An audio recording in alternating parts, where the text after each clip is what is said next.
Hello. हाँ hello, का करता रू हो? आई बालवा क्या खौराइल बा? और राजे में से कौन हकरा बहनी के कहाँ के हो? केहू ना हो, हम आन्हर है नंजैया खानी मारे लगे अभी।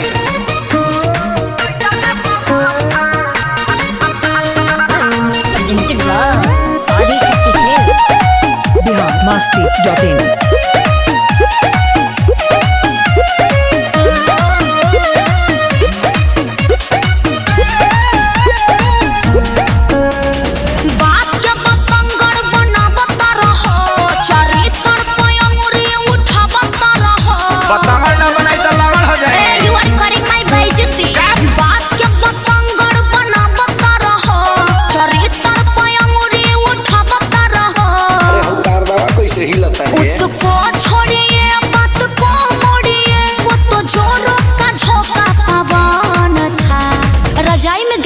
दिया था जानो कोई नहीं था। जो निकलल हतन बड़ेरा का मेरे भैया का फ्रेंड था। ओ सी बुझतरी शुरू से ही तेरा बिगड़ा रहा हाय गैया माजी, सच्ची सच्ची बता दे कि रजाई में कौन था।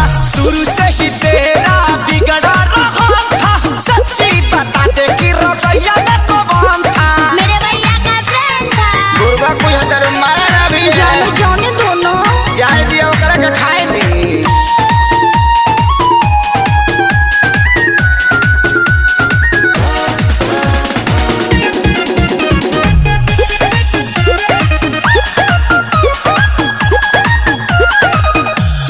हवा तो ही रहबा धड़कन परान हो, ऐसे जाने कर सोया से नूर के अपमान हो। यू आर वेरी गंदा। किया न था? अरे हमारा के पूछलू का झंडू बा।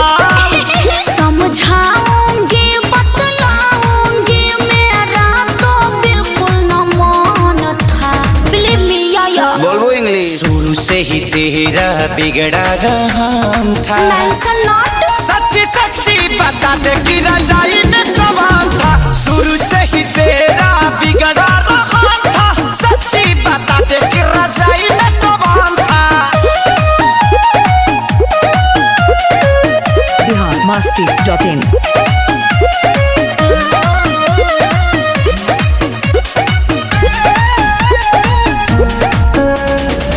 बिना जनले बिना सुनले आहे पकड़े धर तार। काहे अखिलेश सजनवा वीडियो कॉल पर लड़ तार। देखिए हम लूझ जाएंगे।